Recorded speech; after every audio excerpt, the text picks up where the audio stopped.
4 பேர் இருந்திருக்கீங்க. அண்ணிய போக வேணாம் கையை பிடிச்சி இழுத்து உட்கார வச்சிருக்க வேண்டியதானே? என்னங்க பேசுறீங்க நீங்க? ஓடி போய் இழுத்துட்டு வரதுக்கு அக்கா என்ன 5 வயசு குழந்தையா? அவ வீட்டுக்கு வரும்போதே வந்து ராகினியை தூக்கிட்டு வீட்டை விட்டு போனோங்கிற வைராகித்தோட தான் வந்தா. இல்ல ரேவதி, சுந்தர் அடிக்காம அமைதியா இருந்திருந்தா அவ அப்படி போயிருக்கவே மாட்டா. நீங்க சொல்றதை என்னால இன்னும் நம்பவே முடியல. மாலதி, நீ மனசுல இப்படி ஒரு சந்தேகமா? நேத்தி வரைக்கும் அவங்க கிட்ட அது சம்பந்தமா எந்த அறிகுறியும் தெரியலையே. இன்னைக்கு எப்படி திடீர்னு அவங்க பேசுனாங்க? அவங்க கடவுளுக்கு தான் வெளிச்சம். சம்பந்திமா, சம்பந்திமா என்ன ஆச்சு? ரேவதி போன் பண்ணி மாலதி வீட்டை விட்டு போனதை சொன்ன உடனே எனக்கு அப்படியே தூக்கி வாரி போட்டுடுச்சு. ஏன் போனா சம்பந்திமா? அததான் போன்ல உங்ககிட்ட விலாவரியா சொன்னல, அப்புறம் என்ன? சுந்தர் போயிருக்கான். கண்டிப்பா கண்டுபிடிச்சு கூட்டிட்டு வந்துருவான். நீங்க கவலைப்படாதீங்க.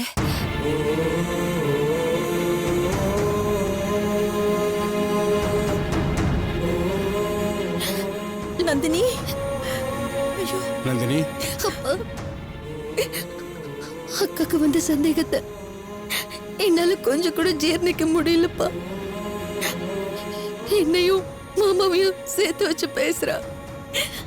எனக்கு அறிவெறுப்பா இருக்குப்பா. நந்தினி, அவளோட குணத்துல இப்படி ஒரு சந்தேக புத்தி இருந்ததே இல்லையேடி. இன்னைக்கு எங்க இருந்து வந்தது அது? யார் அவ மனசை கலைச்சு விட்டாங்க? யாரோ கலைச்சு விட்டுருக்காங்க, ஆனா யாருன்னு தெரியல. சரி சரி, நடந்ததையெல்லாம் ஒரு கெட்ட கனவா நினைச்சு மறந்துட்டு எல்லாரும் அவங்கவுங்க வேலையை பாருங்க. மாப்பிள்ளை அவளை கூட்டிட்டு வந்ததும் அவளுக்கு பிடிச்சிருக்கிற பைத்தியத்தை தெளிய வச்சுட்டு தான் நான் இங்கேருந்து போறேன். வேண்டாம்ப்பா, அக்கா வந்ததும் அவளை பார்த்து பைத்தியம் மட்டும் சொல்லிடாதீங்க. மாமா அப்படி சொல்ல போய் தான் அவளுக்கு கோவம் ஜாஸ்தி ஆயிடுச்சு. தன்னம்பிக்கை இல்லாதவங்களுக்கு தான் கோபமும் சந்தேகமும் போட்டி போட்டுக்கிட்டு வரும். ஏதோ ஒரு காரணத்தால அவளுக்கு அவ பேர்ல இந்த நம்பிக்கையே போயிடுச்சு. அதுக்கு அவகிட்ட பேச்சு கொடுத்து அந்த காரணத்தை கண்டுபிடிச்சா அவ பிரச்சனையை ஈஸியா சால்வ் பண்ணிடலாம். வரட்டும்.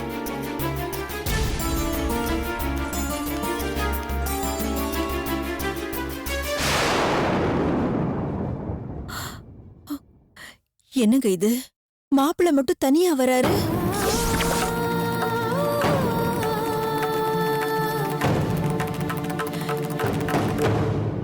என்னாச்சு மாப்பிள்ளை? மாலத்தை பாத்தீங்களா இல்லையா? எல்லா இடத்துலயும் தேடி பார்த்துட்டேன், விசாரிச்சும் பார்த்துட்டேன். மாலதி எங்க போனானே தெரியல. இப்படி சொன்னா எப்படி மாப்பிள்ளை? நல்லா தேடி பாத்தீங்களா இல்லையா? பேப்பர்ல போடுற மாதிரி வலைவிசிய தேட முடியும். என்னால முடிஞ்ச அளவுக்கு நான் தேடி பார்த்துட்டேன். என்ன பண்றது? தானா போனவே தானாவே திரும்பி வருவா. அக்கா ஏதாவது தப்பான முடிவுக்கு போயிட்டா என்ன மாமா பண்றது? அப்படி எல்லாம் எதுவும் பண்ண மாட்டேன் நந்தினி. ஆமா, நீ கையில குழந்தைய வச்சுக்கிட்டு அப்படிலாம் தப்பு நடக்க வாய்ப்பில்லை. நீ ஒருவேளை நம்ம வீட்டுக்கு போயிருப்பாளோ? ஆமா, அது எனக்கு தோணல பாருங்க. அப்பா, நம்ம பக்கத்து வீட்டு ராணி டீச்சர் நம்பருக்கு போன் பண்ணி கேட்டு பாருங்க. பண்ணுங்க சீக்கிரம். புது நம்பரா இருக்கு. சீக்கிரம் அட்டெண்ட் பண்ணி பேசுங்க மாமா. ஹலோ சார், நான் V3 ஸ்டேஷன்ல இருந்து இன்ஸ்பெக்டர் பேசுறேன். உங்க பேரு சுந்தரா? ஆமா சார். மாலதி யாரு? உங்க ஒய்ஃபா? ஆமா சார். அவ கோவிச்சிட்டு வீட்டை விட்டு போயிட்டா. நாங்க தேடிட்டு இருக்கோம் சார். அவங்க கிணத்துல குதிச்சு சூசைட் அட்டன் பண்ணிருக்காங்க. தகவல் கிடைச்சதும் நாங்க போய் மீட்டு கொண்டு வந்து ராயப்பேட்டை GHல அட்மிட் பண்ணிருக்கோம். நீங்க கொஞ்சம் சீக்கிரம் வாங்க சார். மாமா, என்னாச்சு மாப்பிள்ள? என்னாச்சு? தற்கொலை பண்றதுக்காக போய் மாலதி கோயில் கிணத்துல குதிச்சு.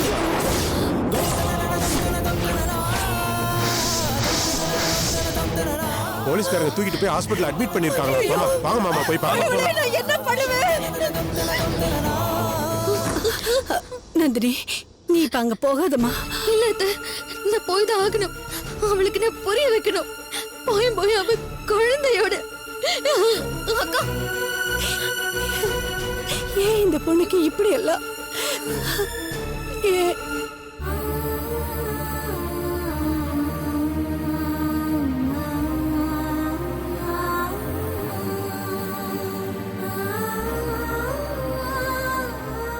கொஞ்சம் கிரிட்டிக்கலா தான் இருக்கு.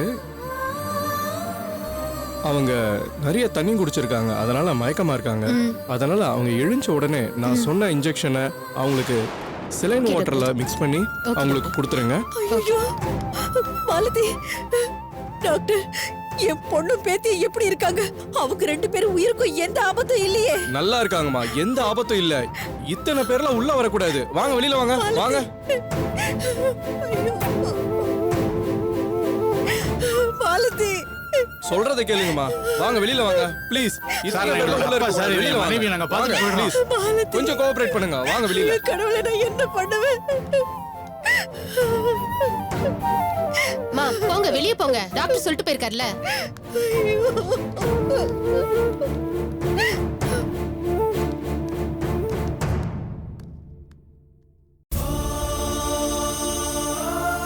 டாக்டர், தண்ணியில குதிச்சதுல பலமான அடி ஏதாவது?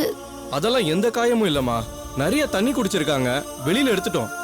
மயக்கத்துல தூங்கிட்டு இருக்காங்க, அதனால டிஸ்டர்ப் பண்ணாதீங்க. டாக்டர் சார், குழந்தையோட கண்டிஷன் இப்ப எப்படி இருக்கு? Very normal. குழந்தை உயிர் பொழைச்சதுதான் மிராக்கல், வேற ஒன்றும் சொல்ல முடியாது. Thanks doctor. கடவுளுக்கு தாமா நீ தேங்க்ஸ் சொல்லணும்.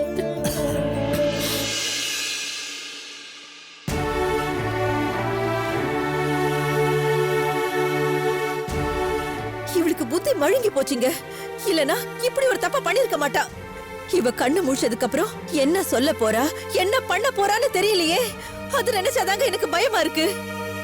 நீ ஒன்றும் பயப்படாத, அவர்கிட்ட பேசி எல்லாம் சரி பண்ணிக்கலாம். எப்படி பண்ண போறோம்? நந்தினி, இங்க பார், நீ மாப்பிள்ளையும் வீட்டுக்கு கிளம்புங்க. ஏன்பா?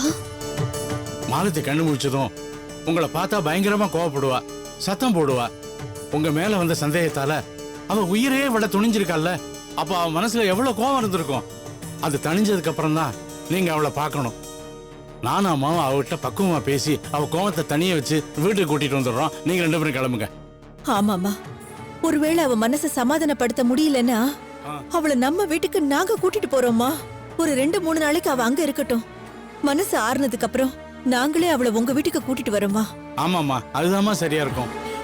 மாமா, நந்தினி போகட்டும், நான் இருக்கேன். நந்தினி நானும் சேர்ந்து நிக்கிறத பார்த்தா அவ கோவப்படுவா. என்ன தனியா பார்த்தா அவ கோவப்பட மாட்டா. நீங்க இங்க இருந்து என்ன பண்ண போறீங்க மாப்பிள்ள? அவகிட்ட கொஞ்சம் பேச வேண்டியது இருக்கு மாமா. என்ன பேச போறீங்க மாப்ள? அவ உயிரை விட்டிருந்தா இந்நேரம் நானும் நந்தினியும் ஜெயிலுக்கு போயிருப்போம். எந்த தப்பும் பண்ணாத எங்களுக்கு அவையே இவ்வளவு பெரிய தண்டனையை கொடுக்கணும்னு நினைச்சா அதுக்கு அவ பதில் சொல்லியே ஆகணும். இதுக்கு தான் உங்களை இங்க இருக்க வேண்டாம், உடனே புறப்பட்டு வீட்டுக்கு போங்கன்னு சொல்றேன். ஏன் நான் கேட்ட தப்புங்கிறீங்களா? அப்படி இல்ல மாப்பிள்ள, அவ உங்க பேர்ல சந்தேகப்பட்டது தப்பு. உங்க முகத்துல முழிக்க மாட்டேன்னு சொல்லி வீட்டை விட்டு வெளியே போனதும் தப்பு. இது எல்லாத்தையும் விட தற்கொலை பண்ணிக்கலான்னு கிணத்துல போய் விழ போனது மகா பெரிய தப்பு. இப்படி தப்பு தப்பாவே யோசிச்சுக்கிட்டு இருக்கிற பொண்ணுகிட்ட நியாயத்தை எதிர்பார்த்து பேசிக்கிட்டு இருக்கிறது சரியா இருக்குமா? மாமா, அப்பா சொல்றது சரிதான். முதல்ல அக்கா மனசு சரியாகட்டும், அப்புறமா நாம அவகிட்ட கேட்க வேண்டியதெல்லாம் கேட்டுக்கலாம். இப்ப வாங்க போலாம். யோசிக்காதீங்க மாமா, வாங்க போலாம்.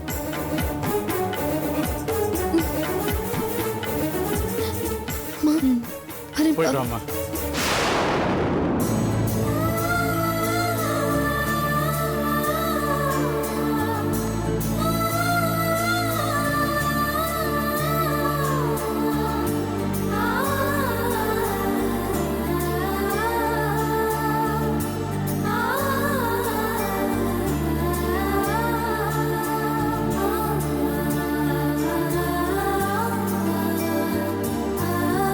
வள்ளி, பேசாம வந்து உட்காரு, எல்லாம் தன்னால சரியாயிடும். வா, நான் பாத்துக்கிறேன். வா.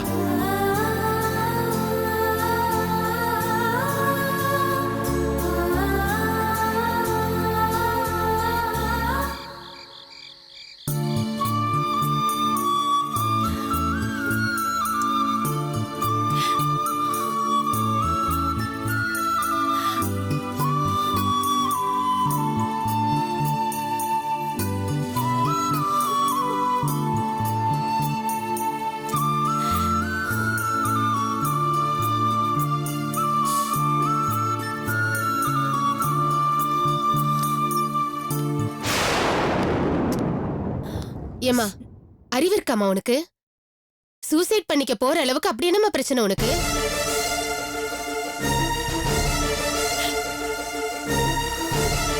உன் குடும்பம் உன் மேல எவ்வளவு பாசமா இருக்காங்க தெரியுமா? உன் ஃபேமிலில இருக்கிற எல்லாரும் வந்து உன்னை பார்த்து அழுத்துட்டு போறாங்க. நம்ம ஊர்ல புருஷனை பறி கொடுத்த பொண்ணுங்க, புருஷனால அடிச்சு விரட்டப்பட்ட பொண்ணுங்க, அப்பா அம்மா சொந்த பந்தம் யாருமே இல்லாத பொண்ணுங்க எல்லாம் எவ்வளவு சந்தோஷமா வாழ்றாங்க தெரியுமா?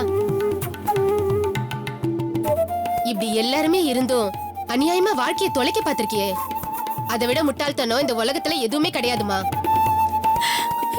நான் பண்ணது தப்புதான், என்ன மன்னிச்சிருங்க.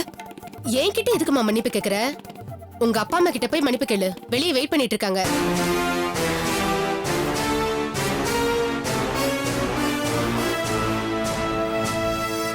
வேண்டாம் சிஸ்டர், எனக்கு இன்னும் மயக்கம் தெரியலன்னு அவங்க கிட்ட சொல்லிடுங்க. நான் காலையில பாத்துக்கிறேன். எப்படியும் பார்த்து தானே ஆகணும். எதுக்கு தள்ளி போட்டு அவங்களே தவிக்க விடுற? இல்ல சிஸ்டர், அவங்களுக்கு என் மேல இருந்த பாசம்லாம் இப்ப கோவமா மாறி இருக்கும். கொதிச்சு போய் உட்காந்துருப்பாங்க. ஆனா எனக்கு உடம்பு வலியும் தலை பருமும் ரொம்ப ஜாஸ்தியா இருக்கு. காலையில வரைக்கும் நல்லா தூங்கி எழுந்திருச்சாதான் அதெல்லாம் என்னை விட்டு போகும். இந்த நேரத்துல அவங்க வந்து என்ன பார்த்தா உங்களை மாதிரி சாதாரணமா அட்வைஸ் பண்ணிட்டு விட மாட்டாங்க. அடிச்சு உதைச்சு என்ன உண்டு இல்லைன்னு ஆக்கிட்டு போயிடுவாங்க. என்னால தாங்க முடியாது. நாளைக்கு காலையில என்ன எவ்வளவு அடிச்சாலும் பரவாயில்ல. நான் உங்ககிட்ட உன்னை அடிக்க வேண்டாம்னு சொல்றேன், வாமா.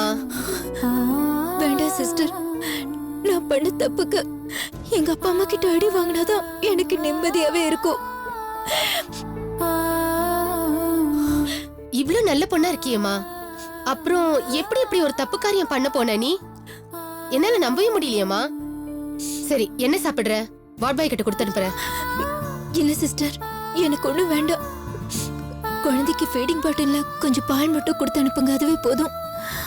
அதோட உனக்கு டிஃபனும் கொடுத்து விடுறேன். வெறும் வயித்தோட தூங்க கூடாது. சாப்பிட்டுட்டு தூங்கு, சரியா?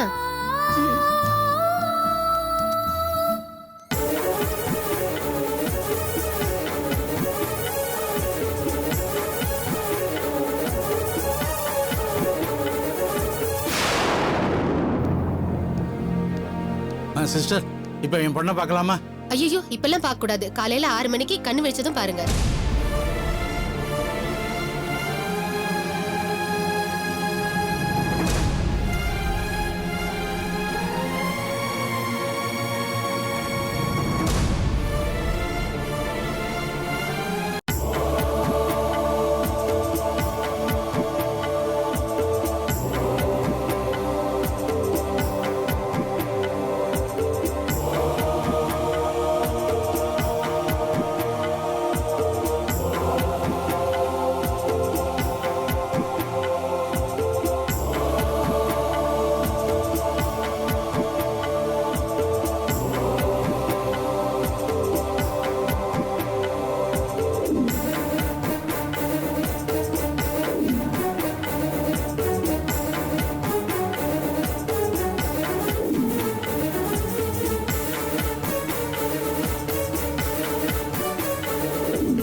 தம்பி, இங்க பாத்ரூம் எங்க இருக்கு? நேரா போய் லெஃப்ட் எடுத்து. சரிப்பா.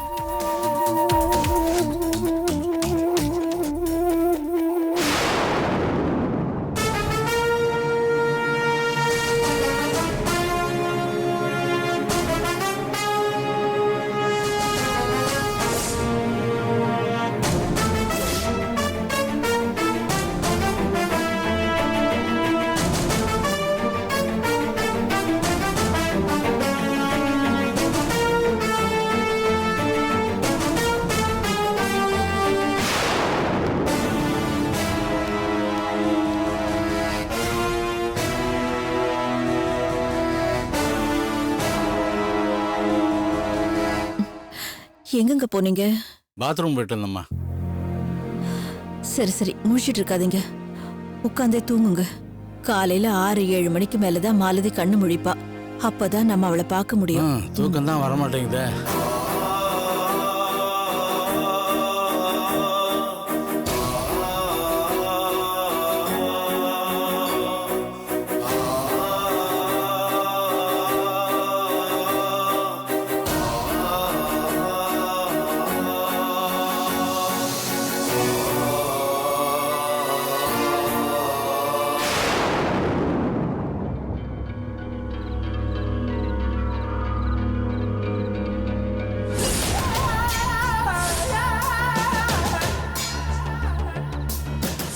என்னடா சரியா வந்துரும்ல?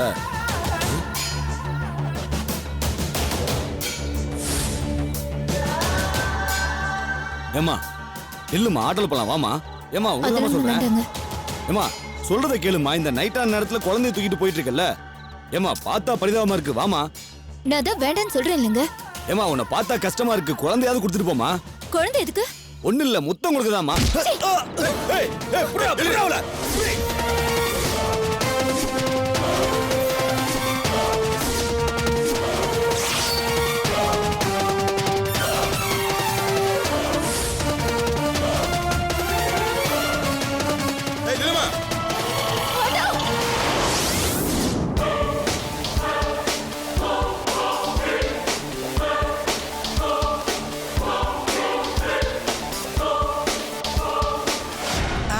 ஏங்க, இந்த பேப்பர் போடுற சுந்தர் வீடு இந்த தெருவுல தான் இருக்குன்னாங்க. அவரா? எங்கன்னு? நேரா போங்க, வலது பக்கம் திரும்புங்க. பெரிய இரும்பு கேட்டு இருக்கும். அந்த இரும்பு கேட்ல மாவு விற்கப்படும், டியூஷன் எடுக்கப்படும் போர்டு போட்டிருப்பாங்க. அந்த வீடு தான். ரொம்ப நன்றிங்க. சரிங்க. வரேன். மாவு விற்கப்படும், டியூஷன் எடுக்கப்படும். யார் மாவு ஆட்டுறாங்க? நல்லா இருக்கு. இங்கு ஆட்டுக்கல்லில் அரைத்த மாவு கிடைக்கும். ஓகே. இங்கு எல்கேஜி முதல் 8வது வரை டியூஷன் எடுக்கப்படும். யாருமா நீங்க? என் வீட்டு வாசல்ல நின்னு என்ன பண்ணிட்டு இருக்கீங்க? பேப்பர் போடுற சுந்தர் வீடு இங்கதான் இருக்குன்னு சொன்னாங்க. ஆமா, இந்த வீடுதான். என்ன விஷயம்? என் பேர் கிருஷ்ணவேணிங்க. நான் சுந்தரோட அம்மா. அப்படியா? இத்தனை நாளா சுந்தர் தம்பி உங்களை பத்தி என்கிட்ட எதுவும் சொன்னது இல்லையே. எப்படிங்க சொல்லுவான்? கல்யாணம் ஆகிற வரைக்கும் அம்மா அம்மான்னு என் மேல உயிரா இருந்தான். கல்யாணம் ஆனதுக்கு அப்புறம் என்ன அடியோட மறந்துட்டு பொண்டாட்டி பின்னாடியே போயிட்டான். இந்த காலத்துல எல்லா பசங்களும் இப்படிதாம்மா இருக்காங்க. என்னம்மா பண்றது?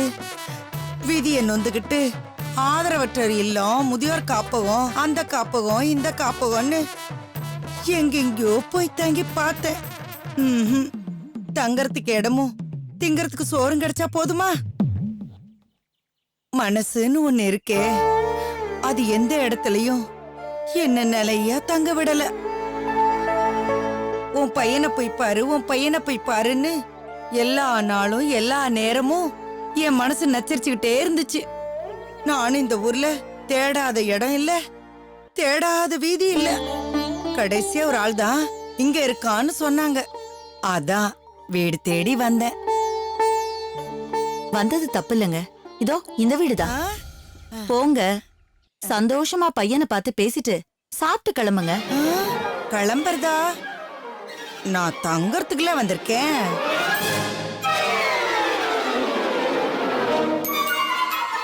என்ன யோசிக்கிறீங்க? உங்க பையன் குடும்பத்துல ஏகப்பட்ட பிரச்சனை ஓடிக்கிட்டு இருக்கு. இதுல நீங்க வேற அவனுக்கு ஒரு சுமையா வந்து சேரணுமான்னு யோசனை பண்ணிக்கிட்டு இருக்கேன். என்னம்மா பிரச்சனை பையனுக்கு? அத நான் சொல்லணுங்கிற தேவையில்லை. உள்ள தலையை நீட்டினவுடனே உங்களுக்கே எல்லாம் தெரிஞ்சிடும். போங்க. அம்மா, என் பைய கொடுத்துட்டு போங்கம்மா.